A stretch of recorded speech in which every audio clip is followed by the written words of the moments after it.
नमस्कार, सादर प्रणाम, जय बद्री विशाल। मित्रों, सबसे पहले 26/11 के हमले में जो हमारे देश के शहीद हुए थे जवान, उनको विनम्र श्रद्धांजलि। दोस्तों, देवभूमि उत्तराखंड का जनपद उत्तरकाशी के सिलक्यारा में जो हमारे 41 श्रमिक फंसे हुए थे, उनको आज जो है आधा महीना पूरा हो चुका है, यानी 15 दिन पूरे हो चुके हैं और अभी तक उनको बाहर निकालने की जो है का कार्य चल रहा है। आपने सुना होगा कि बीच में जो अगर मशीन है, उसके जो है जो काटने वाली जो आगे पार्ट था उसका जो भाग है, तो वो आगे लोहे पे टकरने से जो है वो टूट चुका है। अब उसको बाहर निकाला जा रहा है। अब ये कहा जा रहा है कि जो है वर्टिकल यानी ऊपर से, जहाँ पे वो टर्नल थी, जहाँ पे वो फंसे हुए, उसके ऊपर से जो है छेद किया जाएगा नीचे के लिए, यानी 87 मीटर लगभग जो है गहरा छेद करना पड़ेगा उसमें, तब जाके वो वहाँ तक जो है वो लोग पहुँच पाएंगे। कार्य प्रगति पर तो चल रहा है, परंतु इसमें एक मोड़ ये भी है कि यदि ऊपर से यदि उनको निकालने का प्रयास किया जाए, तो जो विशेषज्ञ हैं उनका मानना है कहीं जो है उनके लिए खतरा न बन बैठे, ऊपर से जो है ज़्यादा मशीन हिलेगी या कुछ वो होगा तो कहीं उनके लिए खतरा न बन बैठेगा। तो दुआओं का दौर जारी है। पूरे देश की दुआएं उनके साथ हैं, प्रार्थना कर रहे हैं। जब भी मित्रों, हकीकत बात बताऊं मैं अपने दिल की, जब भी मैं अपना घर में भोजन या बिस्तरे में जाता हूं, तो मुझे उनका स्मरण आता है कि वो लोग किस इस तरह से रह रहे होंगे। तहे दिल की बात बता रहा हूं, इसमें कोई लिपापोती की बात नहीं है। और मेरा एक व्यक्तिगत विचार है, सकारात्मक विचार है, इसको आप नकारात्मक न लें और अपनी प्रतिक्रिया अवश्य दें। कि जैसे कि वहाँ पे बौखनाग देवता का जो बता रहे हैं कि उनकी प्रकोप से जो है ये सारा कार्य हुआ है, कि जब वहाँ पे जो है खुदाई चल रही थी तो उन्होंने मंदिर को तोड़ा। फिर अभी जो है जब ये समस्या हुई तो वहाँ पे एक छोटा मंदिर बना दिया गया है। तो मैं आध्यात्मिकता की दृष्टि से मेरा ये मानना है कि यदि हमारे देश में भिन्न भिन्न प्रकार की शक्तियाँ हैं, शक्तियों से जो है भरे हुए संत हैं, यानी उनको जो है इनका पूरा ज्ञान है और लोग मानते भी हैं। आपने देखा होगा जैसे हम पंडित धीरेन्द्र शास्त्री बागेश्वर धाम वाले बाबा जी कुछ ही दिनों पहले उत्तराखंड में आए थे, तो लाखों की संख्या में लोग उनके पास गए। जब मानते हैं तभी जा रहे हैं ना। तो मेरा मानना ये है कि यदि वो इन चीज़ों में जो है अपनी राय रखें, यदि इन 41 मजदूरों की तरफ से कोई अर्जी लेके उनके पास जाएं, कोई ना कोई रास्ता तो वो ढूंढेंगे और बताएंगे कि इस तरह से होगा और यहीं प्रयास किया जाए या वर्टिकल तरीके से प्रयास किया जाए, किस प्रकार से ये बाहर निकलेंगे। तो कहीं ना कहीं आध्यात्मिक शक्ति से एक जैसे कहा गया कि जो है मुख्यमंत्री ने भी वहाँ पे जो है नमन किया, प्रार्थना की। जो विदेश के एक्सपर्ट आए हैं, विशेषज्ञ आए हैं, उन्होंने भी नमन किया, क्योंकि कहते हैं डूबने वाले को तिनके का सहारा। होता भी है मित्रों, विश्वास पे दुनिया टिकी है। कहीं पर भी जो है कोई कार्य शुरू होता तो वहाँ पे प्रभु का नाम लिया जाता है, श्री गणेश, एक नारियल फोड़ा जाता है कि एक हमारा हे भगवान, हमारा जो है कार्य सफल हो। तो मेरा ये विचार है कि यदि बाबा बागेश्वर धाम पंडित धीरेन्द्र शास्त्री के पास एक अर्जी लेके जाया जाए, और ऐसी बात नहीं है कि वो जो है उनको कोई जानता नहीं है। उनको अभी जब देहरादून में आए थे तो हमारे मुख्यमंत्री, कई मंत्रिमंडल जो है उनकी स्टेज पे गए थे, उनसे आशीर्वाद लिया था।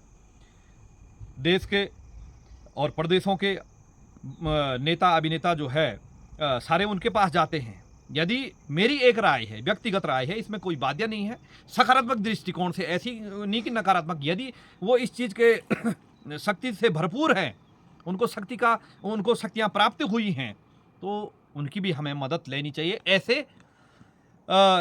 ऐसे जो है जो हमारा एक प्रकार से ऐसा समय चल रहा है, उन लोगों के मदद के लिए आज जो है देश की पूरी ताकत, प्रदेश की पूरी ताकतें लगी हुई हैं और सबकी नज़रें, निगाहें भी जो है उस सिलक्यारा नामक टनल, सिलक्यारा में जो टनल बनना है उसमें जो मजदूर फंसे हुए हैं, श्रमिक फंसे हुए हैं, उनके लिए।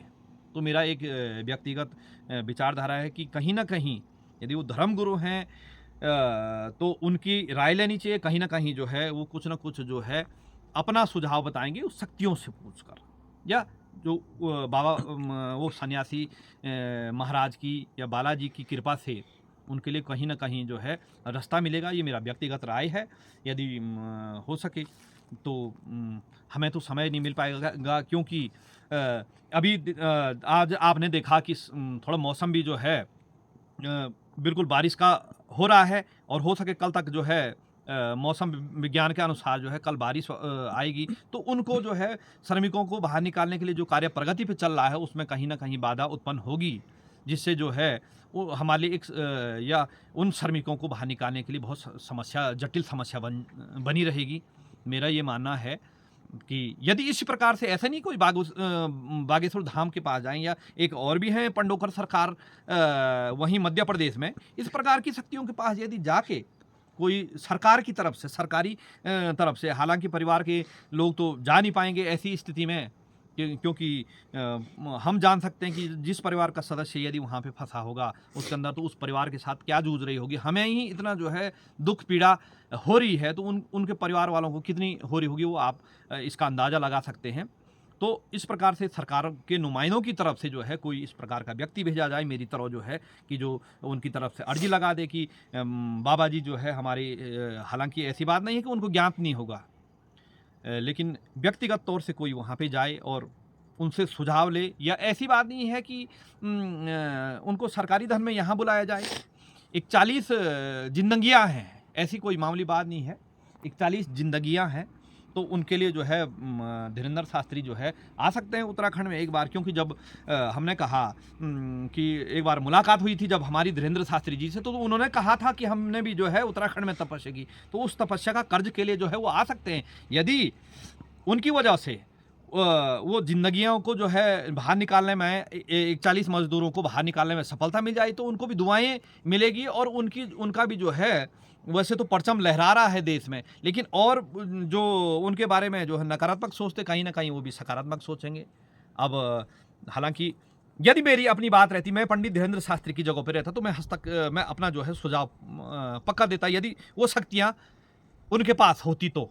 ऐसी बात नहीं है कि मैं उनको नकारात्मक दृष्टिकोण से नहीं कह रहा, मैं सकारात्मक दृष्टिकोण से कह रहा हूँ कि जब हमारे देश में इस प्रकार के संत हैं जो शक्तियों के प्रयोग से जो है किसी का भला कर देते हैं, तो ज़रूर हमें जो है उसका जो है लाभ लेना चाहिए और उनका जो है उनका सहारा लेना चाहिए, उनका सहयोग लेना चाहिए। यदि अब जब वो शक्तियाँ हमारे इन कामों में, इन समस्याओं में नहीं आएगी तो फिर हमारी वो शक्तियाँ किस काम की। जैसे कि आपने देखा होगा, जैसे कोई गरीब व्यक्ति होता है, उसका कोई अमीर रिश्तेदार होता है, तो जब वो उसकी जैसे उनके बच्चों के या उसके दुख विपत्ति में उसकी मदद करता है, तो तभी जो है वो रिश्तेदार की इज्जत होगी तहे दिल से कि भाई इसने मेरी इज्जत की, इसने मेरी मदद की, तभी वो जो है दिल से। अब बोलने के लिए तो रिश्तेदार जो है हज़ारों हैं, कोई जो है गरीब की मदद नहीं करता तो वो रिश्तेदार किस काम है, क्योंकि मनुष्य एक सामाजिक प्राणी है। तो मेरा ये सुझाव है, आपको क्या लगता है? आप भी अपनी प्रतिक्रिया दें और भगवान बद्री विशाल से ये प्रार्थना करें कि वो श्रमिक जितना भी समय लगेगा तो उसके लिए जो है भगवान बद्री विशाल उनकी जो है रक्षा करे वहाँ पर, और जल्दी से जल्दी जो कार्य कर रहे हैं, जो भी एजेंसियाँ, जो भी लोग वहाँ पर, उनको सफलता मिले। और मैं एक बार फिर कहना चाहता हूँ कि यदि वो आध्यात्मिक शक्तियाँ ऐसे दुख विपदा में काम ना आए तो उन आध्यात्मिक शक्तियों का फिर हमारे मानव जीवन उनमें कोई लाभ नहीं होगा। इन्हीं शब्दों के साथ अपनी वाणी को विराम देता हूँ। हार्दिक आभार, धन्यवाद। जय बद्री विशाल, सादर प्रणाम।